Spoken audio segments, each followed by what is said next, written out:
Bab 111, menjadi sangat beruntung. Guning pertama-tama pergi ke toko-toko yang belum pernah dia kunjungi sebelumnya untuk membeli beberapa bahan mentah dengan batu giok tingkat menengah tinggi dan batu giok tingkat tinggi. Dia diam-diam dimasukkan ke dalam ruang mata telepati. Kemudian dia pergi ke toko bahan mentah terbesar tempat dia bertemu Yao Seng Hong. Toko itu memang yang terbesar dengan bahan baku terbanyak. Banyak dari mereka juga memiliki batu giok di dalamnya. Guning berjalan mengelilingi toko, dan membeli 15 bahan mentah. Semuanya memiliki batu giok tingkat tinggi atau batu giok tingkat menengah tinggi. 5 di antaranya memiliki berat sekitar 20 pon, 1 berbobot sekitar 50 pon, dan sisanya berbobot 4 hingga 8 pon. Guning pergi berbelanja. Semua pelanggan di toko tiba-tiba memperhatikannya, karena mereka belum pernah melihat orang lain yang membeli begitu banyak bahan mentah sekaligus. 4 atau 5 bahan mentah sudah lebih dari cukup. Namun demikian, diakui secara universal bahwa sangat sulit untuk memotong batu giok dari bahan mentah. Jadi semua orang percaya bahwa Guning hanya membuang-buang uangnya. Bahan mentahnya berbobot total 280 pon, dan bernilai sekitar 8 juta yuan. "Nona, apakah Anda ingin memotongnya?" pemilik toko bertanya. Meskipun dia sendiri tidak mengira ada batu giok di tumpukan bahan mentah milik Guning, dia penasaran. "Ya, tolong," jawab Guning. Pemilik toko segera membimbing Guning ke area pemotongan bahan mentah. Begitu ada seseorang yang akan memotong bahan mentahnya, banyak orang yang melihatnya akan berkumpul. "Tolong biarkan 2 pekerja memotong bahan mentah itu bersama-sama." Ada 2 mesin, dan tidak ada orang lain yang menggunakannya. Guning ingin segera menyelesaikannya, jadi dia membiarkan 2 pekerja memotong bahan mentahnya bersama-sama. Selain itu, Guning telah mengganti pakaiannya. Tidak ada yang akan mengenali siapa dia. Oleh karena itu, ia mengurungkan niatnya untuk memanfaatkan bahan baku limbah untuk menutupi perilakunya. Guning memilih 2 bahan mentah dengan batu giok tingkat menengah tinggi terlebih dahulu. Yang satu berbobot 50 pon, dan yang lainnya sebesar bola basket. Guning sendiri yang menggambar garis pada mereka. Mesin mulai bekerja. Tak lama kemudian, bahan mentah pertama telah dipotong, dan warna hijau muncul bersamaan dengan suara kejutan. "Wow, hijaunya! Tidak mungkin! Hanya 1 potong, yang kedalamannya hanya 2 cm. Bisakah itu hanya lapisan tipis saja? Kalau bukan lapisan tipis, pasti besar sekali." Ya, batu giok itu sebesar bola basket, dan lapisan luarnya setipis 2 cm. Pemilik toko segera berlari dengan wajah tidak senang. Dia tahu bahwa kabar baik seperti itu akan menarik lebih banyak pelanggan, tetapi dia masih lebih suka memotong sendiri batu giok besar ini. Namun, dia tidak berani mencobanya sendiri. Sangat berisiko jika memotong bahan mentah secara acak. Pekerja itu melanjutkan pekerjaannya, dan batu giok hijau itu perlahan-lahan menunjukkan jenisnya. "Jenis kembang sepatu. Jenis kembang sepatu. Itu adalah batu giok tingkat menengah tinggi." Semua orang tahu bahwa bahan mentah itu milik Guning. Mereka semua memandang Guning dengan iri, tapi Guning tetap tenang. Selalu ada seseorang yang menawar segera setelah jendelanya dipotong, karena bahan mentahnya kemungkinan besar akan berharga begitu warna hijau muncul. Banyak orang ingin menggunakan lebih sedikit uang untuk menukarkan batu giok yang berpotensi berharga. Tentu saja pemilik bahan baku biasanya tidak akan langsung menjualnya. Hanya seorang pengecut atau idiot yang akan menjualnya pada awalnya. Semua orang tahu bahwa begitu warna hijau muncul, bahan mentahnya kemungkinan besar tidak ternilai harganya. Jadi kebanyakan orang memilih untuk berjudi terus-menerus. Meskipun itu hanya lapisan tipis batu giok hijau, pemiliknya akan menerimanya. "Tolong jangan terburu-buru menawar. Saya tidak akan menjualnya sampai batu gioknya benar-benar terpotong." Harap bersabar, Guning menghibur kerumunan saat mereka sibuk menawar. Pemiliknya telah mengatakannya secara terbuka, jadi mereka berhenti menawar. Guning punya hak untuk menjualnya atau tidak. Kemudian, Guning membiarkan pekerja itu terus memotong bahan mentahnya. 1 demi 1 potongan, skala batu giok yang lebih besar terlihat secara bertahap. Lapisan luarnya memang hanya setipis 2 cm. Giok itu harus berharga. Sekarang semua orang semakin iri pada Guning. Dalam beberapa menit, warna hijau terlihat dari bahan mentah lainnya. Penonton kembali terkejut. Wanita ini sungguh sangat beruntung. Seseorang bahkan teringat gadis muda yang sangat beruntung minggu lalu juga. Namun, tidak ada yang percaya wanita di depan mata mereka dan gadis muda itu adalah orang yang sama. Salah satunya adalah seorang remaja berusia 18 tahun, dan yang lainnya adalah seorang wanita dewasa. Mereka sangat berbeda. Lapisan luar bahan baku kedua tebalnya hanya 5 cm. Selain itu, bahan baku kedua 2 kali lebih besar dari bahan baku pertama. Itu juga harus berharga. Warnanya transparan seperti air dengan tekstur halus mengkilat. Itu batu giok jenis air. Jenis air adalah batu giok tingkat menengah tinggi. Ya Tuhan! Wanita ini sangat beruntung. Dia memotong 2 batu giok tingkat menengah tinggi sekaligus. Dan keduanya sangat besar. Nilainya setidaknya harus 100 juta yuan. Semua orang menarik napas panjang. Setidaknya 100 juta yuan. Meski orang yang menyukai judi batu semuanya kaya, tidak banyak dari mereka yang mampu membeli batu giok dengan harga 100 juta yuan. Saat ini, semua orang sangat iri pada Guning, terutama pemilik toko. Setengah jam kemudian, batu giok jenis kembang sepatu telah dipotong seluruhnya. Besarnya sebesar 3/4 bola basket. Giok jenis kembang sepatu ini 5 kali lebih besar dari yang dipotong Yao Zhenghong terakhir kali. Harganya tentu saja 5 kali lebih tinggi. Nilainya sekitar 80 juta yuan. Ikuti novel saat ini di novelb.in.com. Pembeli yang paling dermawan akan mendapatkan batu giok itu. Untuk menurunkan harga, semua orang mulai menawar dari harga rendah, tetapi karena batu gioknya sangat besar, harga terendahnya adalah 20 juta yuan. 25 juta yuan. 26 juta yuan. 30 juta yuan. Saat semua orang sibuk menawar, Guning menyerap kekuatan ke dalam ruang mata telepati. 70 juta yuan. Semua orang berhenti menawar setelah harga naik menjadi 70 juta yuan. Lagi pula tidak banyak pengusaha perhiasan di sini. Meskipun 70 juta yuan 10 juta lebih rendah dari harga yang diharapkan Guning, dia masih menghasilkan banyak uang. Pemilik toko enggan menerima kenyataan tersebut, namun ia tetap menyebarkan kabar baik tersebut segera untuk menarik pelanggan. Namun, dia tidak mampu menerima lebih banyak kabar baik seperti itu. Hatinya akan hancur. Pemilik toko telah bekerja di industri ini selama lebih dari 10 tahun. Dia telah melihat orang memotong batu giok yang berharga, tetapi itu hanya terjadi beberapa kali dalam setahun. Batu giok itu sebagian besar berharga sekitar beberapa juta yuan. Bab 112, bukan manusia. Meski begitu, banyak hal berubah begitu cepat di bulan ini.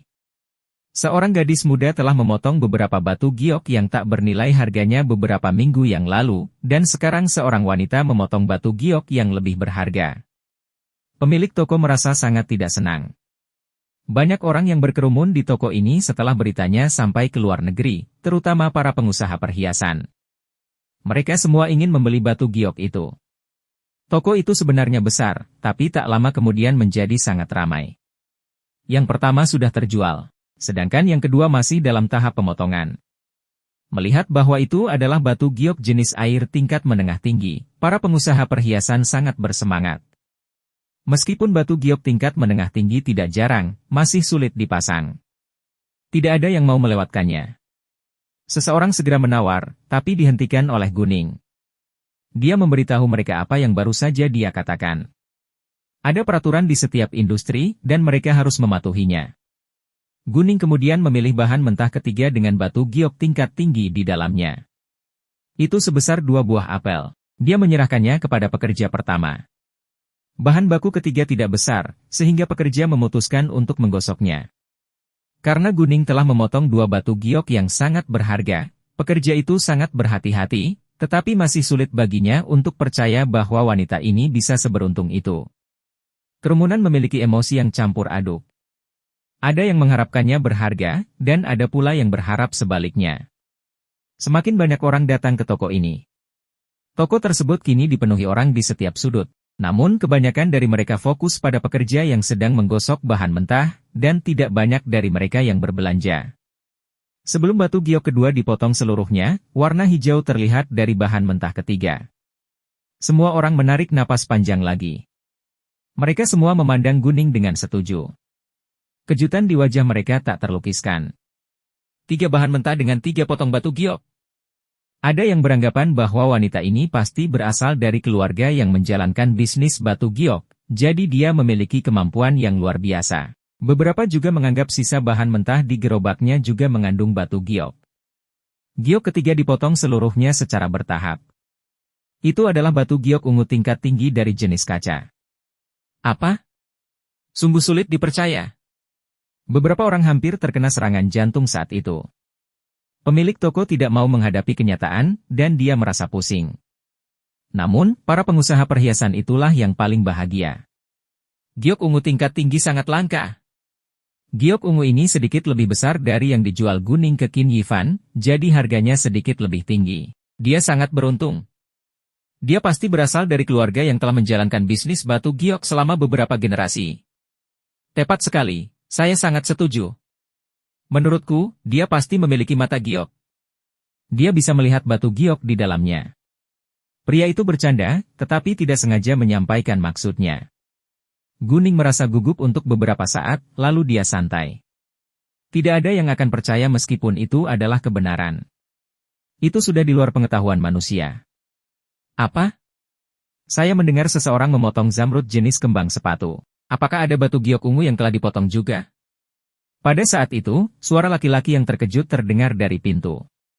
Pria itu rupanya sudah mendengar kabar baik tersebut. Oh, Tuan Bai, Tuan Yan dan Ketua Bai, senang bertemu dengan Anda. Pemilik toko langsung menyambut para tamu dengan hormat. Seorang wanita baru saja memotong zamrud jenis kembang sepatu. Batu giok jenis air lainnya belum sepenuhnya dipotong, dan batu giok ungu sudah keluar. Apa? Mendengar itu, para tamu tersebut jelas terkejut. Guning tanpa sadar menoleh begitu dia mendengar bahwa Tuan Yan ada di sini. Orang tua itu memang Tuan Yan. Ada seorang lelaki tua berusia sekitar 70 tahun dan seorang pria berusia sekitar 45 tahun bersama Tuan Yan. Mereka pasti Tuan Bai dan Ketua Bai. Keduanya sangat mirip satu sama lain, dan pastilah ayah dan anak. Guning telah benar-benar mengubah penampilannya, jadi dia tidak menyapa Tuan Yan, tetapi berpura-pura tidak mengenalnya sama sekali. Tolong jangan bilang kalau pemiliknya adalah orang yang sama, kata Tuan Bai. Ya, jawab pemilik toko, meskipun hatinya merasa sangat terluka. Mendengar itu, mereka bertiga menghela nafas panjang. Sungguh sulit dipercaya. Ayo pergi dan lihat siapa yang sangat beruntung dan potong 3 zamrud sekaligus, kata Master Bai. Dia segera berjalan diikuti oleh Tuan Yan dan Ketua Bai. Tuan Yan mau tidak mau berpikir bahwa Guning sangat beruntung terakhir kali, tapi sekarang orang lain telah melakukan hal yang sama. Aneh sekali. Mereka pergi ke kerumunan. Tuan Bai bertanya, tolong, siapa pemilik bahan mentah itu? Ini aku, jawab Guning. Dia tidak ingin Tuan Yan mengenalinya, jadi dia sengaja mengubah suaranya sedikit. Itu adalah seorang wanita muda. Tuan Bai dan teman-temannya kembali tercengang. Tuan Bai mengetahui bahwa seorang gadis berusia 18 tahun telah memotong beberapa batu giok tingkat tinggi minggu lalu, tetapi dia tidak tahu bahwa wanita yang tampaknya berusia setidaknya 24 tahun ini adalah orang yang sama dengan gadis muda itu. Dia terkejut, kenapa wanita muda bisa memotong batu giok dengan mudah saat ini. Tuan Yan memiliki pemikiran yang sama di benaknya, tetapi dia merasa akrab dengan wanita di depan matanya ini. Apakah dia bertemu dengannya di tempat lain? Namun, dia tidak dapat menghubungkannya dengan Guning, karena mereka terlihat sangat berbeda. Menghadapi Master Bai, Guning tetap tenang seperti biasanya. Dia sama sekali tidak sombong hanya karena dia telah memotong beberapa batu giok yang berharga. Tuan Bai segera mendapat kesan yang baik padanya. Dia memujinya dengan jelas, wanita muda yang menjanjikan. Sementara itu, batu giok besar jenis air telah terpotong seluruhnya. Guning sekarang mengizinkan banyak orang untuk menawar, dan dia segera menyerap kekuatannya. Meskipun dibandingkan dengan batu giok tingkat menengah tinggi, batu giok ungu tingkat tinggi lebih menarik, pembeli tidak mau melewatkan keduanya. 10 juta yuan, 20 juta yuan, 30 juta yuan, 100 juta yuan, 150 juta yuan. Pada akhirnya, batu giok jenis air ini dijual dengan harga 150 juta yuan. Itu sebesar bola basket. 150 juta yuan adalah harga yang bisa diterima. Jika pembeli menggunakannya untuk membuat perhiasan dan menjual semuanya, dia bisa mendapat keuntungan sekitar 30 juta yuan. Pengusaha tidak akan menyia-nyiakan waktu dan uangnya untuk bisnis yang tidak menguntungkan. Guning kemudian memilih bahan mentah keempatnya dengan batu giok tingkat menengah tinggi, yang sebesar bola basket, di dalamnya. Sebelum batu giok ungu terhapus seluruhnya, warna hijau terlihat dari bahan mentah keempat. Seseorang sangat terkejut sehingga dia tidak bisa menahan diri untuk tidak mengucapkan kata-kata kotor. Apa-apaan ini? Apakah wanita ini benar-benar manusia? Bab 113, dikuntit oleh seseorang. Wajar jika dia mengatakan hal itu. Tidak ada orang lain yang pernah memotong 4 zamrud sebelumnya. Wanita ini mungkin bukan manusia. Semua orang sekarang memandang Guning seolah dia alien, termasuk Master Bai dan perusahaannya. Meskipun Tuan Yan tahu bahwa Guning juga telah memotong 4 batu giok tingkat menengah dan tinggi minggu lalu, ada beberapa bahan mentah yang terbuang. Namun, wanita ini tidak memotong satupun bahan mentahnya. Dia bahkan lebih luar biasa dari Guning. Guning, sebaliknya, tidak peduli dengan sikap penonton. Tuan Bai mendekat, dan melihat lebih dekat pada batu giok itu. Katanya, warna hijaunya cerah, dan bentuk warnanya berbentuk garis-garis. Filamennya tersusun dalam garis lurus, dan filamennya berbentuk dasar yang dangkal. Ini adalah jenis sutra. Garis-garis hijaunya terdistribusi dengan jelas ke arah tertentu, dan kristal batu giok memanjang dan terfokus pada bentuk serat halus, jadi ini adalah jenis sutra tingkat menengah tinggi. Tuan Bai rupanya seorang ahli. Tak lama kemudian, batu giok ungu itu telah terpotong seluruhnya. 50 juta yuan, Tuan Bai membuka mulut terlebih dahulu. Dia menginginkan batu giok ungu. Meskipun 50 juta yuan bukanlah harga yang sempurna untuk batu giok ini, itu cukup tinggi untuk menunjukkan kesukaannya terhadap batu itu. Tidak semua orang bersedia menghabiskan uang sebanyak itu untuk membeli sebuah zamrud. Beberapa orang mundur di depan kesepakatan awal sebesar 50 juta yuan, tetapi beberapa masih mencoba bersaing. Saya pikir Tuan Bai pasti sangat menyukai batu giok ungu ini, tapi saya juga menyukainya. Saya menawar 55 juta yuan untuk itu, kata seorang pria paruh baya dengan rasa hormat yang jelas. Semua orang bisa menawar batu giok itu dengan adil, tapi Tuan Bai adalah orang yang terhormat dan berkuasa.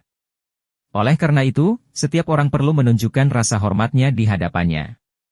Karena kamu juga menyukainya, ayo berkompetisi. 60 juta yuan, kata Tuan Bai. Dia menyukai batu giok ungu ini, tapi dia juga ingin bersaing. Pembeli paling dermawan bisa mendapatkan batu giok itu. Mendengar pembicaraan antara Tuan Bai dan pria itu, Guning teringat pada Tuan Fu dan Zhao Yuefeng.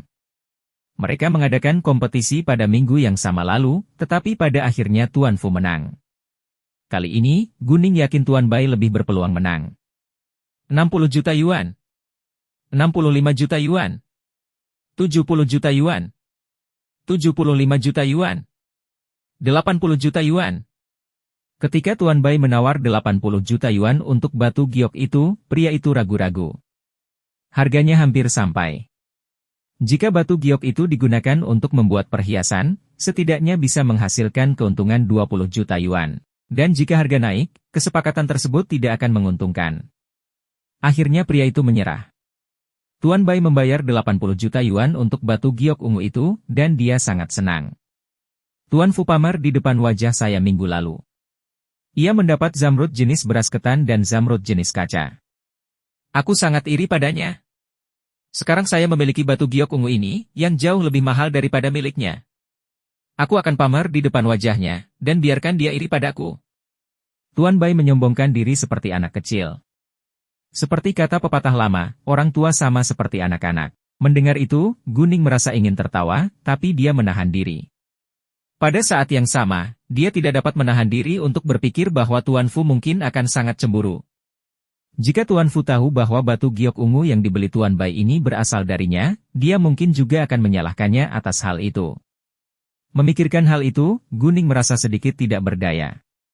Batu giok jenis sutra, yang berukuran setengah bola basket, dibeli oleh pria paruh baya dengan harga 50 juta yuan. Meskipun sayang sekali dia tidak mendapatkan batu giok ungu. Namun sangat menyenangkan bisa mendapatkan batu giok jenis sutra. Guning menghasilkan total 345 juta yuan, dan menyerap banyak kekuatan. Ya Tuhan! Dia menghasilkan 345 juta yuan sekaligus. Saya pikir bahan mentah itu paling mahal harganya beberapa juta yuan. Tepat. Aku iri padanya. Kenapa aku tidak seberuntung itu? Aku berharap aku menjadi dia. Apakah ada lebih banyak batu giok dalam bahan mentah di gerobaknya? Siapa tahu? Guning telah memotong 4 bahan mentah dengan batu giok yang sangat berharga. Tidak ada yang tahu apakah ada lebih banyak batu giok dalam bahan mentah di gerobaknya. Semua orang sekarang iri padanya. Guning juga menerima banyak tatapan tidak ramah. Dia tahu bahwa beberapa orang akan lebih memperhatikannya karena dia telah menghasilkan banyak uang, tetapi dia tidak takut.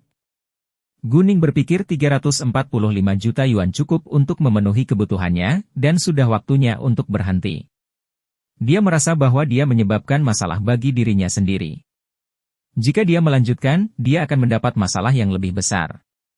Dia tidak takut akan masalah, tapi dia tidak menyukainya. Oleh karena itu, Guning mengemas sisa bahan mentah dan bersiap untuk pergi. Beberapa pengusaha yang menunggu Guning memotong lebih banyak batu giok merasa kecewa, tetapi mereka tidak bisa memaksanya melakukannya. Meskipun 100 pon bahan mentah tidak berat bagi Guning, dia sekarang mengenakan sepatu hak tinggi dan itu tidak nyaman. Oleh karena itu, dia membeli gerobak di toko dan menggunakannya untuk membuang bahan mentah. Sebelum berangkat, banyak pengusaha perhiasan yang memberinya kartu nama. Mereka semua ingin bekerja sama dengannya. Jika dia bisa memotong lebih banyak batu giok di masa depan, mereka semua ingin menerima teleponnya. Guning dengan senang hati mengambil kartu nama itu, tetapi karena dia tidak memiliki kartu namanya sendiri, dia tidak menukar kartu nama itu dengannya. Dia bahkan tidak memberitahu mereka nama dan nomor teleponnya, karena dia tidak ingin mereka mengetahui identitas aslinya.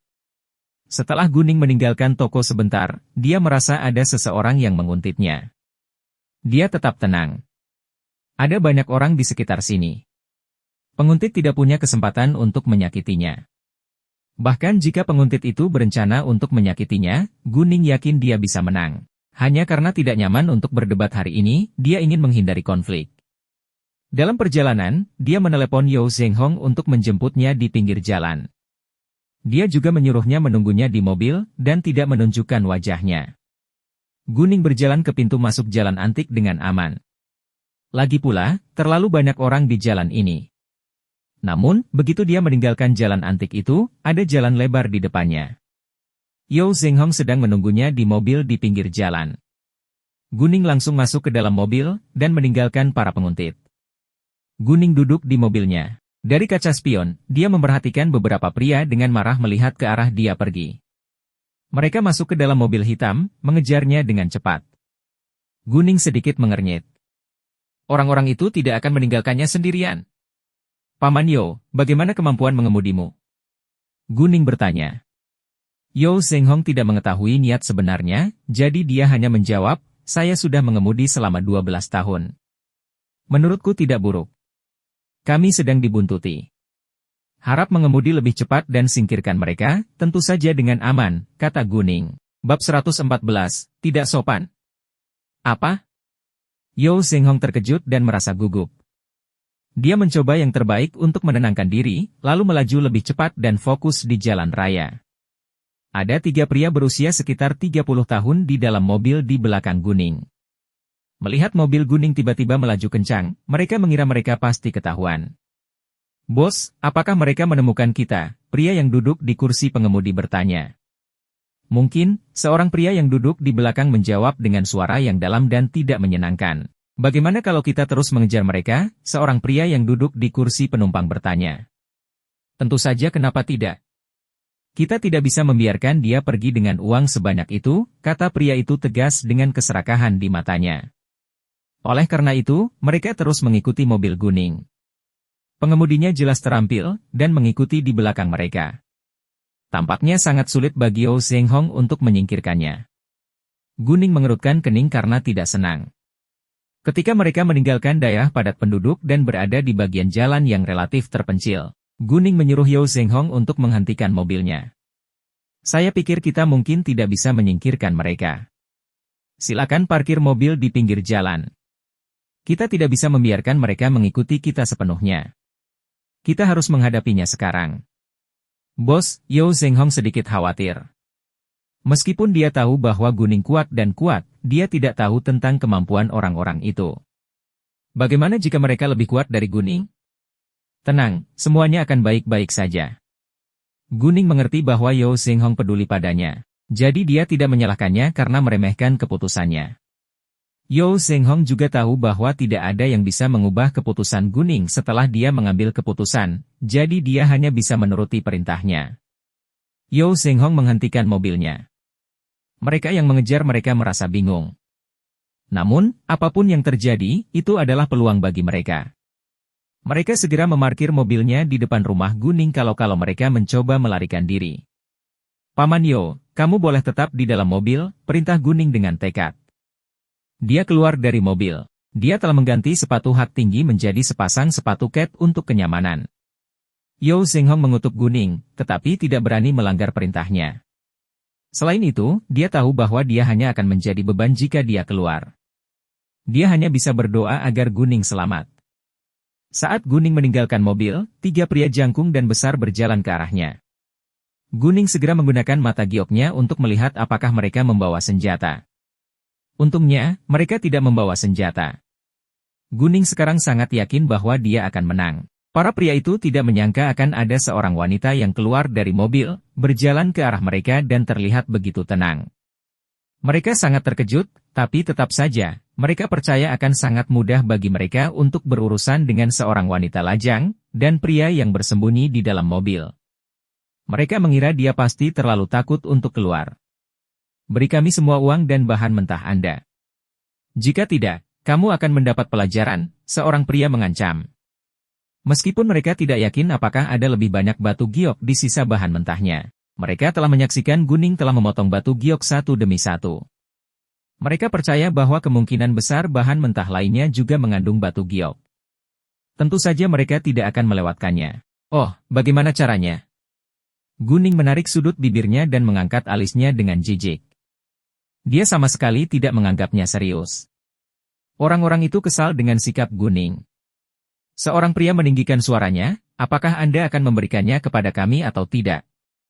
Jika kamu menginginkannya, ayo ambil sendiri, tapi izinkan aku memperingatkanmu terlebih dahulu. Jika kamu tidak ingin mati, pergilah sekarang juga, kata Guning. Woa, kalau begitu mari kita lihat apa yang kamu punya. Sambil mengatakan itu, ketiga pria itu berjalan ke arah Guning. Namun, sebelum mereka bisa melangkah lebih jauh, mereka tiba-tiba berhenti dan bahkan mundur dengan cepat. Mereka memandang Guning dengan ketakutan di wajah mereka. Guning tidak ingin membuang waktu dan energinya untuk bertarung, jadi dia langsung mengeluarkan pistol. Dia membidik mereka ketika mereka mendekat. Orang-orang itu ketakutan, namun mereka masih ragu apakah senjata itu asli.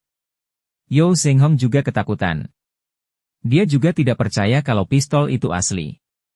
Tidak mudah untuk mendapatkan yang asli. Jangan-jangan mencoba menakuti kami dengan senjata palsu, kata seorang pria. Tapi dia tidak berani melangkah maju. Cobalah, jika ingin tahu itu asli atau tidak, kata Guning dengan wajah mengancam. Pistolnya sudah terisi. Ketiga pria itu melangkah mundur dengan ngeri. Pistol itu asli?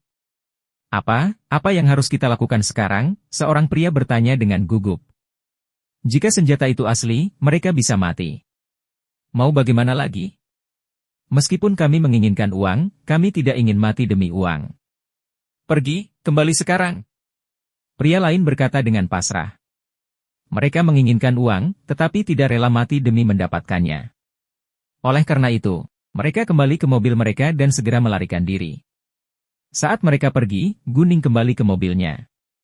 Yao Xinghong bertanya, Bos, apakah senjata Anda asli atau palsu? Itu nyata. Saya mendapatkannya minggu lalu. Saya diam-diam membawa 2, tetapi 1 sudah diserahkan.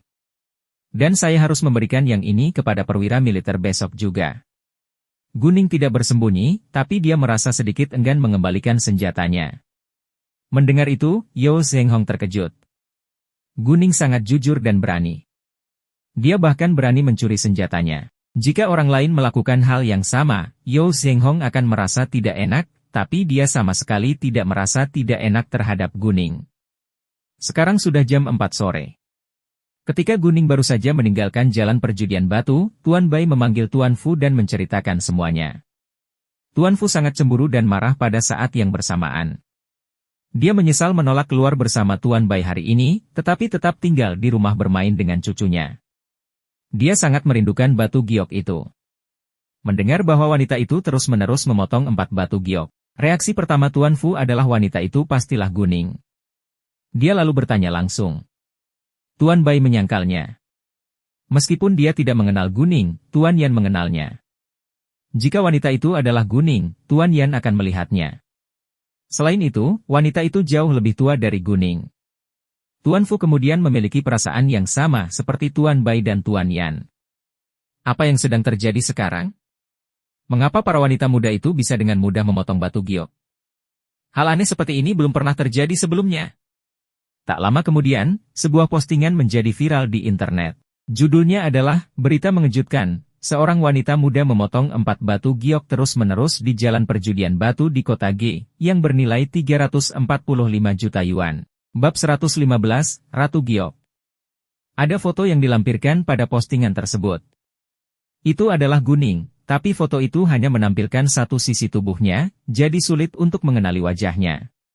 Banyak orang yang melihat berita tersebut, termasuk Qin Yifan, Li Zhenzhen dan saudara laki-lakinya, teman dan kerabat Guning. Tetapi tidak ada yang tahu bahwa itu adalah Guning.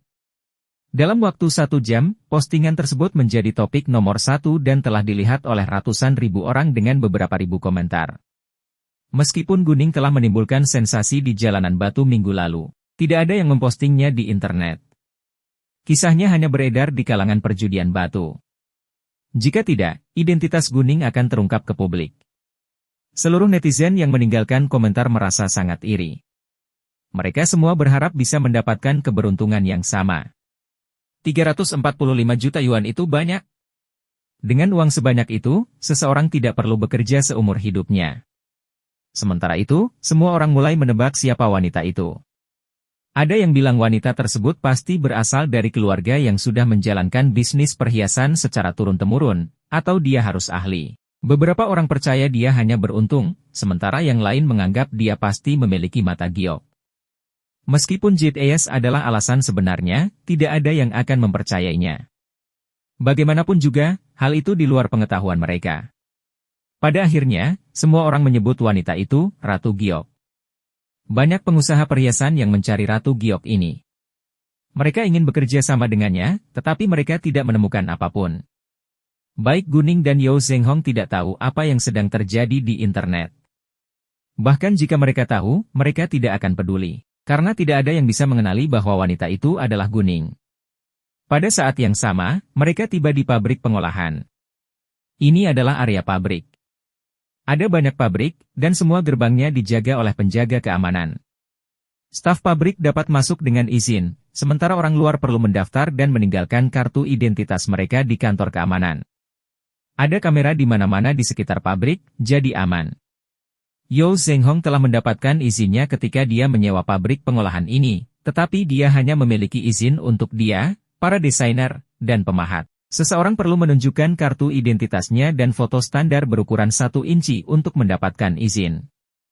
Oleh karena itu, Guning menggunakan kartu identitasnya untuk mendaftar kali ini, tetapi dia juga mengisi dokumen untuk mendapatkan izin. Guning akan mendaftarkan perusahaan, jadi dia sudah menyiapkan dokumen yang diperlukan termasuk foto standar 1 inci. Dia bisa mendapatkan izinnya besok. Perancang dan pemahat telah menerima informasi Yao Zhenghong sebelumnya, jadi mereka sudah tiba di pabrik pengolahan sebelum Guning. Yao Zhenghong tidak menyembunyikan kebenaran bahwa Guning adalah bos sebenarnya di hadapan mereka, tetapi dia hanya memberitahu mereka faktanya.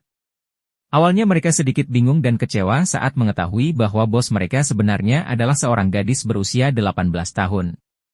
Namun, Yao Zhenghong juga memberitahu mereka bahwa meskipun bos mereka yang sebenarnya masih muda, dia sangat pintar dan memiliki kemampuan luar biasa dalam perjudian batu. Dia juga bisa bertarung. Apa yang terjadi di restoran itu menjadi berita hangat. Semua orang mengetahuinya, meski banyak detail yang tidak diketahui. Yao Zhenghong kemudian memberitahu mereka apa yang telah mereka lalui. Ketika mereka mendengar bahwa Guning telah mengambil senjata 2 penjahat dan memukuli mereka, mereka semua terkejut. Sekarang mereka menghormati Guning tanpa keraguan. Mereka telah bekerja untuk Yao Zhenghong selama lebih dari 10 tahun. Mereka mengenal Yao Zhenghong dengan baik, jadi mereka mempercayai apa yang dikatakan Yao Zhenghong. Setelah itu, Yao Zhenghong memperingatkan mereka dengan cara yang sama seperti Guning memperingatkannya. Mereka adalah kelompok orang pertama yang berhubungan dengan batu giok itu. Mereka harus setia pada pekerjaan dan perusahaan. Meskipun Yao Zhenghong mempercayai mereka, dia tetap perlu mengingatkan mereka. Setelah mendengar tentang kemampuan luar biasa Guning, tidak ada yang berani macam-macam dengannya. Selain itu, mereka adalah orang-orang jujur, yang membantu mereka mendapatkan kepercayaan dari Yao Zhenghong. Ketika Guning dan Yao Zhenghong masuk, 3 desainer dan pemahat sedang beristirahat di kamar. Mereka mendengar suara seseorang membuka pintu, sehingga mereka segera berdiri dan keluar. Namun, saat mereka melihat Guning, mereka semua terkejut. Bukankah bos mereka adalah seorang gadis berusia 18 tahun? Wanita ini harus berusia pertengahan 20-an. Wanita ini bukan bos mereka? Mereka meminta jawaban kepada Yao Zhenghong. Yao Zhenghong membuka mulutnya. Ini bos kami, Guning.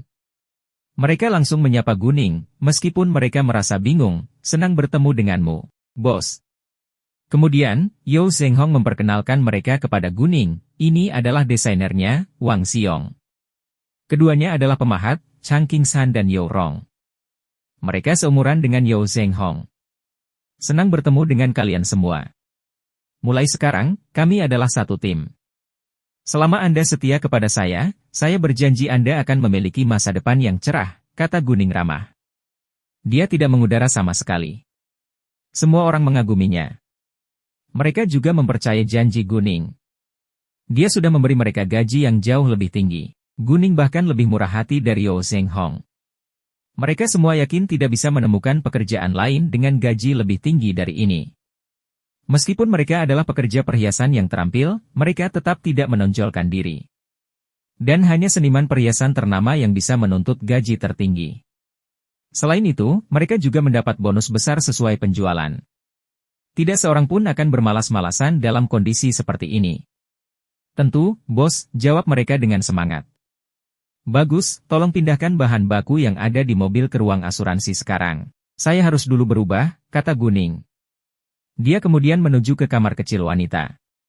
Meskipun dia tidak tahu bahwa dia populer di internet sekarang, dia merasa lebih baik menjadi dirinya yang asli. Para desainer dan pemahat segera mengikuti Yao Zhenghong untuk memindahkan bahan mentah. Pabrik pengolahannya berukuran 160 meter persegi. Terdapat area mesin, toilet, dapur, ruang pertemuan seluas 20 meter persegi, dan ruang asuransi seluas 10 meter persegi. Di ruang asuransi, terdapat brankas besar untuk melindungi batu giok dari pencuri dan kebakaran. Sedangkan bagi orang luar, batu giok itu aman di brankas, tetapi bagi orang di dalam, itu tergantung siapa yang menjaga brankas. Tidak mungkin bagi Guning untuk sepenuhnya mempercayai karyawannya, tetapi dia tidak bisa menjalankan bisnisnya sendiri. Dia membutuhkan orang untuk membantu. Tidak ada hal baik yang terjadi tanpa risiko.